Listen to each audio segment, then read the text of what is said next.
Hello, everybody. Welcome back. This is another personal entry here from Captain Ron Phillips. How's everybody doing? I hope you're all taking care of yourselves. And in today's video, we're just going to let the elephant out of the room. We're going to talk about it. Everybody knows about it. Today is, of course, the 20th anniversary of the 9/11 attacks in New York City and in Washington, D.C. And everybody is going to come on social media, YouTube, something like that, and they're all going to say they're going to bring in their politics. They're going to bring in their personal worldly views. I'm not going to do that. I just wanted to come on here and share with you guys my experiences um, and what happened on that day. And so I'm not gonna ask anybody to like the video. That's just callous. That's terrible. And I don't want anybody to like the video. If you want to dislike the video, if you don't want me doing this kind of video, that's fine. Um, but by all means, if anybody does want to share their experiences or comment, by all means, comment. Where were you when 9/11 happened? It's like one of those generational things, unfortunately, that happened in history. Our generation is 9/11. The previous generation was 1968, with Bobby Kennedy and Martin Luther King and JFK and landing on the moon. And the generation before that, Pearl Harbor, the beginning of World War II. And then the generation before that, the Great Depression, the crash of 29. So it's stuff like that. What's going to happen with our kids? This is the next generation. What's going to be their big thing? Because I thought my generation, you know, where were you? I thought it was going to be where were you when the internet first started? When we first launched the World Wide Web. In case you kids don't know, that's what the WWW is before you start anything on the internet. That means World Wide Web. So no, in today's video, I just want to share with you guys my Tuesday, September 11th, 2001 memories. And again, I'm not going to ask anybody to like the video. I don't. If you hit the dislike, that's fine with me.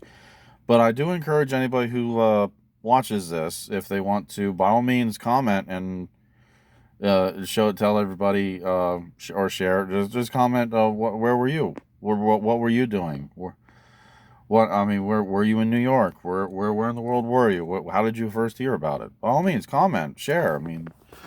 Just keep the politics out, because I don't. This isn't for politics. This is just, there are other channels. There are other people who can do that kind of stuff. That's not what I'm here for. So, Tuesday morning, September 11th, 2001, I was in second period band class in Venice High School. My alma mater here is my senior year of high school. Just started my senior year.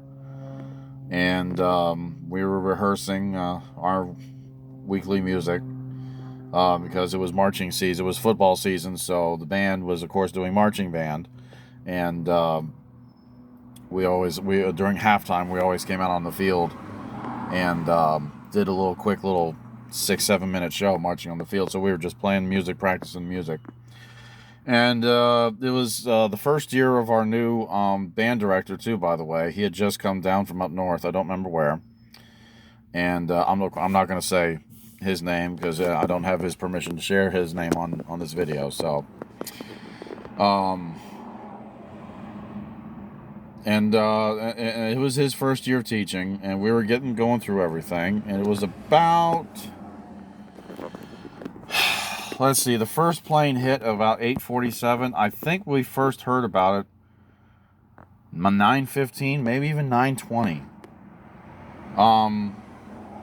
The secretary, yes, we had a secretary for the music department. She took messages for band, chorus, orchestra, stuff of that nature. I think probably even for the drama department too. And she came in while we were playing, and she had a rather concerned look. Not concerned, but she had like a confused look on her face. And our band director stopped us, and they were whispering to each other. And after she said what she said, my band director looked at her with the same kind of weird, confused look on his face. And he kind of looked at us, and he's like, okay, guys, the secretary just informed me that a plane hit one of the World Trade Center towers. And us being down here in Florida, I'm sure half of us were looking at each other, probably not even knowing what the World Trade Center, the Twin Towers were. I knew what the World Trade Center was, growing up with a family with parents who always had the nightly news on, and I remember as a kid remembering the parking lot bombing. I think of the parking garage bombing that happened at the World Trade Center. I want to say 1990, 1991, where someone tried to set off a bomb in a van, I think. Anyway, so he told us that we were going to put our instruments away, and we were going to go next door down the hall to the chorus room, and we were going to watch it on TV. And we're all looking at each other like, well, this is weird.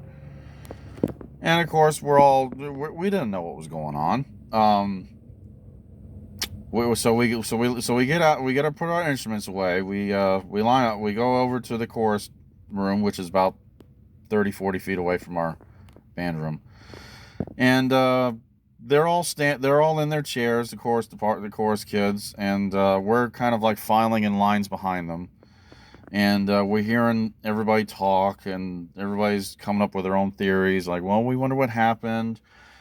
People were saying that it was like one of those small, like, private jet planes that probably had a drunk pilot. I remember one person saying that maybe a plane from LaGuardia Airport or JFK Airport probably lifted off and ran into a bunch of birds, and they tried to get back and they couldn't, and they crashed into a building.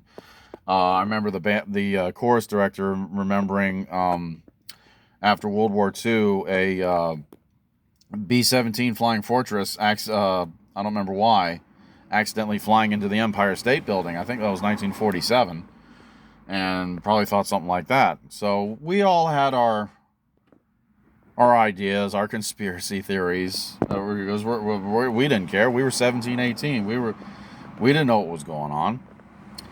And by the time we all settled in and we got quiet, they turned the TV on, and we see as soon as they turned the TV on, we saw the towers. Immediately, everybody was like, "Oh, that's the World Trade Center," because we've seen it before in movies and such. There's just no way you see it to remember it. But anyway, we're standing there, we're seeing it on fire, we're seeing it, listening to people talk about it, trying to figure out what's going on, and we're not there, settled, maybe not watching the TV, maybe 30 seconds, and we see the second plane hit the second tower. And we're all looking at each other like, what's going on here? We're all looking at each other. We're looking at the TV. We're looking at each other. We're just looking back and forth. We're all looking. Some people's mouths are dropped. Some people are staring at it, looking, not believing what they're seeing. Some people are thinking, oh, maybe it's fake. We just didn't. It just didn't register. I mean, well, like I said, we're 17, 18-year-old kids. We're trying to understand what is happening in front of us. And of course, the people on the news weren't helping because they were just as surprised as we were. But as soon as we saw a second plane hit, we all just stopped talking, and we just looked. It was. It was just surreal. It was just surreal. It was visceral. It was we it was just the silence. It was numbing. Nobody talked. Nobody said a word after we saw that second plane hit. Until a few minutes later, when they cut in and said that that another plane had hit the Pentagon in D.C. and they were showing pictures of a side of the Pentagon burning, and someone had a camera. Someone saw the Secretary of Defense at the time for George Bush, Donald Rumsfeld, running in and out, back and forth between the burning building and EMS. I guess he went back there trying to get people out, and I don't know why he wasn't recognized as a hero or something like that. I mean, if that's exactly what he was doing, but so now we're looking at each other. We went from quizzical to shock to, oh my God, we're going to be in war. We are going to war. Somebody is definitely sending some kind of a message, but we as soon as we registered that the Pentagon had been hit, we're a few of us are looking at each other like, we're going to go to war. We don't know who with. And we are going to be the first graduating class that is going to be eligible or old enough. We're going to be 18 if they call for a draft and if we're going to be drafted. And we just could not believe what we were seeing. We were just aghast. And the only thing I can remember was, and these kids these days, I don't think they'll ever understand how quiet that school was. I mean, you could hear the wind blowing through the hallways if you're there, if nobody else is there. Since the school's by the beach. We didn't hear any wind. I mean, that's how quiet it would have to be if someone was to go to the school and nobody else is there. It's an empty school. And you'd hear the breeze blowing through the hallways and the breezeways. Well, we didn't have any breeze that day. And nobody spoke. We were all like just drones. Just mindless drones. Just trying to compute what in the devil we are just watching.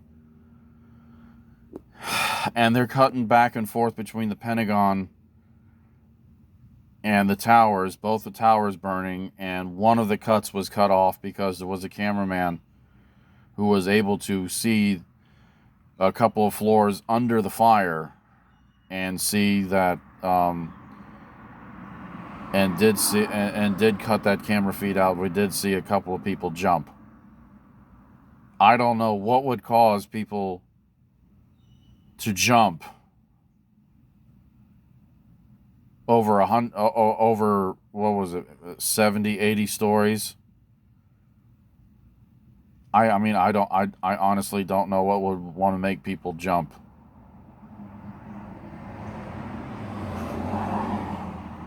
I don't know.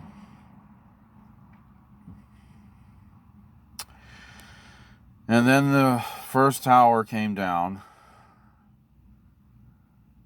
And then the second one. And then all of New York was just in a cloud of ash. And as we're watching that, well, the only thing I could think of, I mean, this is not all happening at once. This was hours. Well, I mean, I think the first tower, I think it took, but after each tower got hit, between up to 45 minutes to an hour before they finally went down, after getting hit.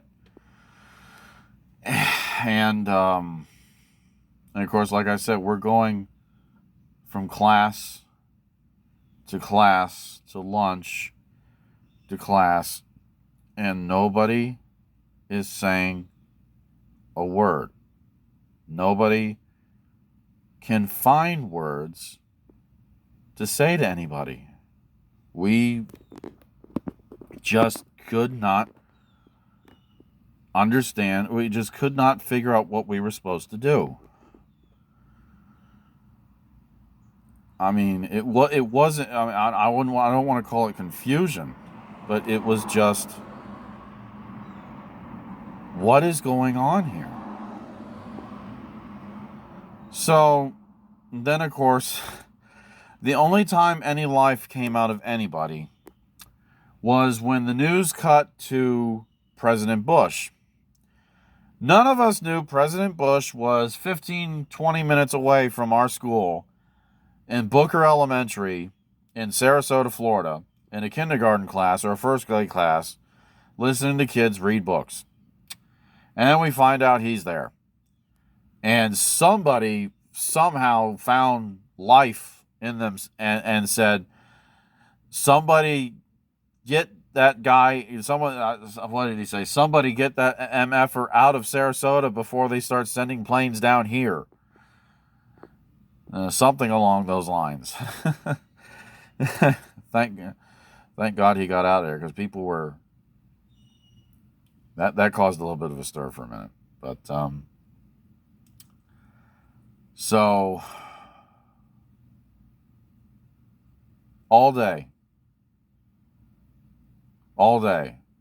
at school, nobody spoke. The teachers couldn't speak. The students, we didn't even look at each other. All we did was we went from class to class, and we sat down and we watched the TV. And I remember doing that for almost a week. Almost a week. I want to say we didn't even really start thinking about doing assignments or classwork until the Wednesday or Thursday of the next week. It was just that surreal.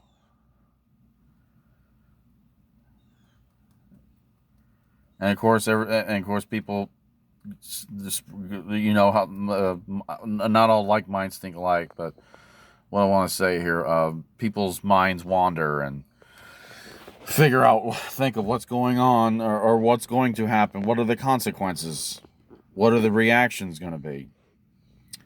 Are we going to war? Are we going to declare war? Is there an invasion? You know, we're waiting. Is there a nuclear bomb that's going to come off next? We didn't know. But I don't think this younger generation, these millennials, these Gen Zs, will ever understand or experience a silence like that.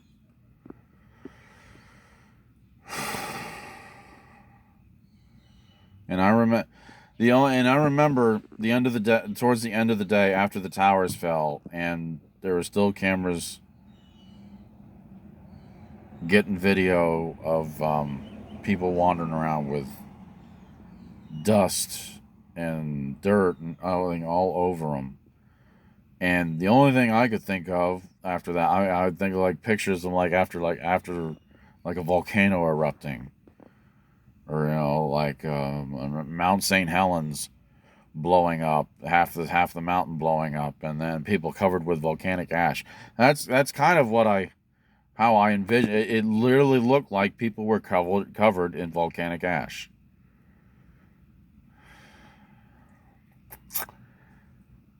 And then I went home. I don't remember what happened at home. I wish I did. And I remember going to work that afternoon, because I had a job. I had a job that I was working at a grocery store. bagging groceries, and nobody spoke there. But there's no TV to watch. But nobody spoke. Nobody knew what to say. Nobody knew what to do.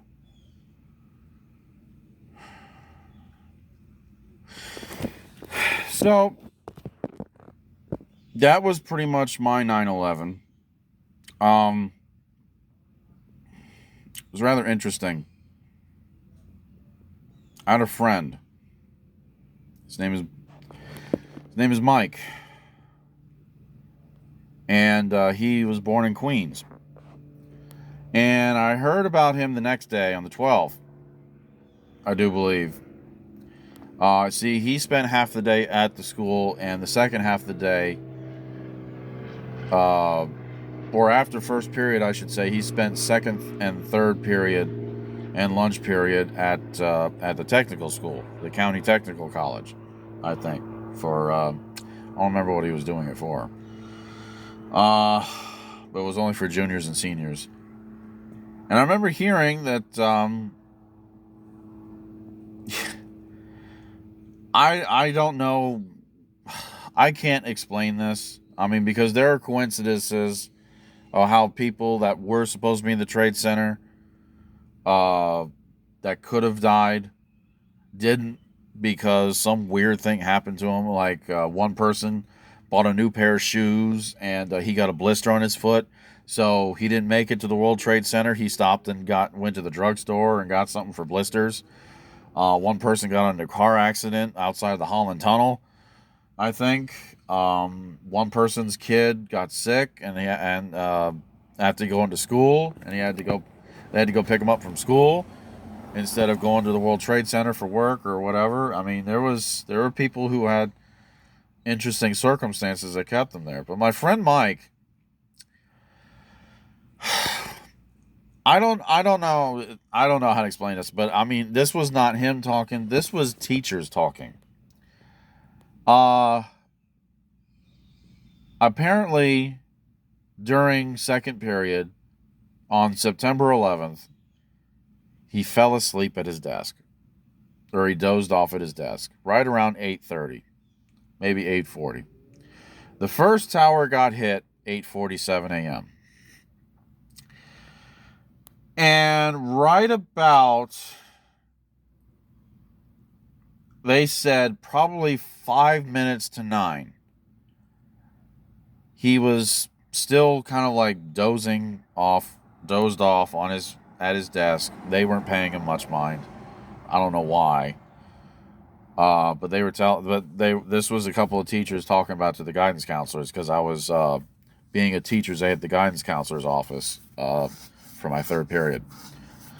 And all of a sudden, about 5 minutes to 9, he awoke in a fury, and his face was just pure white, powder white, screaming up and down, "Someone turn on the TV, someone turn on the TV." And people are like, "What is your deal?" And he said, "New York," he said something about something's happening in New York. Turn on the TV. And you turn on the TV, and it had just started its coverage of the World Trade Center being hit, because the World Trade Center was hit at 8:47. And he had woken up just like about 5-10 minutes later. And I asked him about this, and he said for some reason he dozed off, and he had a dream of his grandparents, who lived in New York City, were in a building, and the building was on fire. There was fire all around him, and the building was shaking. So parts of the ceiling was kind of falling all around him and everything. And they were screaming for him. And that's what made him wake up. And for some reason, he screamed, "Turn on the TV, turn on the TV." And someone turned on the TV and saw that the first tower of the World Trade Center had been hit. And he spent all day trying to get in touch with his grandparents. Found out they weren't there. but they were safe. So now what happened after that? It was very interesting. I had about 300 graduating seniors, including me. And, a good number of them, took it as a call to arms, not much different than Pearl Harbor. Now, I'm not going to dare compare World War II with the war in the undeclared war in Afghanistan and Iraq. Absolutely not. But I will say that there were a good number of my senior class who felt like this was a call for duty, this was a call to arms, and did join the military after graduating June of 2002. And I do know a couple of them spent quite a good good chunk of time there. I have a friend of mine, two of them who were in my band class with me, both saxophone players. One spent, I think he spent 5 years in Afghanistan and 2 years in Iraq and came home, started a family. I had another one who had graduated the year before, but he was also in my class the previous 3 years, but he had graduated the year before. He spent, I want to say, almost 10 years in Afghanistan and 3 or 4 in Iraq. Now he's been. I mean, it's been 20 years. I think he's only been home 5 years. And there was quite a few. So it was a very surreal moment. And of course, I ask everybody, you don't have to be American to remember, because not everybody who was lost on September 11th was American. But it was surreal. It was visceral. I hope I never experience a feeling like that again. And I seriously hope that nothing like that ever does happen again. Because I have a son now. And I can only imagine what he will see. I almost don't want to ask what will be his "where were you when such and such happened" for his generation. I almost don't want to know. I don't even want to think about it. Me, 9/11 happened, and I just pretty much went through my senior year. I did not join the military. I did not think about joining the military. If I'm honest with myself, I'm not being a coward. But I do have very bad allergies, and any Army or Marine or anybody will tell you they would rather not have somebody with allergies and be in a foxhole or be in a covering position and then give up their position and have soldiers die because some dumbass had to sneeze, which would have been me. So, if I could have joined, I probably would have, but I don't know. So, I just want to end this video. I'm hitting a half hour here. Continue to think about and remember with all our thoughts and all our good senses about everybody we love. 3,000 lives lost on that day. And like the shirts, like what they say. I'm never gonna forget. I'm never gonna forget that day. I'm certainly never going to forget that silence. But I want to send my condolences and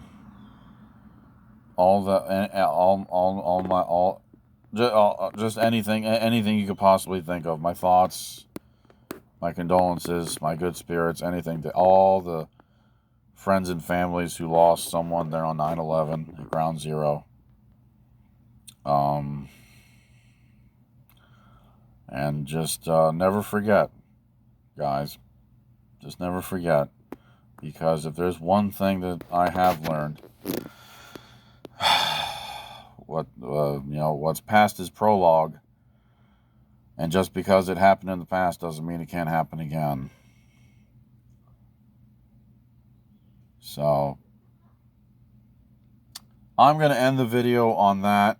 Again, anybody, please, if they want to share where they were on 9/11 and have a 9/11 experience, by all means, comment. Leave a comment. And tell her. And like I say, keep the politics to yourselves. I don't want to hear about the politics. I don't want any comments on the politics. I don't care for the politics. I leave that to the news people, to the media, and people who get on. I'm not doing that. But by all means, I'm not going to ask anybody to like the video. But if you dislike this video and you want to hit the dislike button, by all means, that's fine too. And subscribe to the Captain Ron Phillips channel. And, more stuff coming. Some more streams coming. Hopefully some more games coming on there. Football season starting, so it might pop up on Madden. I don't know if I'm going to get the new Madden game yet. That hasn't been released yet. Some more World of Warships coming. Some more Star Trek Online coming. I'm really happy about that. The positive reviews and views for the Duty Officer tutorial that I got. I see it helped a few people. That again was dedicated to Game on 7 from my Twitch from our Twitch channel, and or Game on 7 or Gamer on 7. I apologize, I don't have it up right now. But again, guys, by all means, leave a comment below. Share with everybody on the channel. Where were you on 9/11? Did it directly impact you? Were you in New York? Do you remember? And subscribe to the Captain Ron Phillips channel. More stuff coming. But this is just something I felt like getting off my chest. Everybody is going to post this or post that. Social media is probably going to break today. And there are probably, and the reason I did this, there's a lot of people who are probably going to be on the news or probably going to be asked to share their 9/11 experience and stories. And I felt like, well, I'd like to share mine too. And like I said, if you didn't want me to, if you don't like me sharing it, then hit the dislike button. But anyway, this is Captain Ron Phillips. I'm going to let you guys go, and I will see you on the channel later. Everybody, take care of yourselves. Take care of each other, your fellow man, your fellow woman, your kids. And everybody just be careful out there, all right? Because you never know. I'm not saying a plane's going to come and land on you. I'm not going to say the earth is going to quake and split from under you. I'm not going to say there's an asteroid that's going to come and hit you from space, or a tidal wave is going to come, or a mudslide from the mountains, or a tornado is going to rip your roof off and suck you out. I'm not saying any of that stuff, but I do know one thing, is that you just never know, and life is fleeting, and I just want everybody to take care of yourselves the absolute best you can. Okay? So, this is Captain Ron Phillips. You guys have a great day, and I will see you later.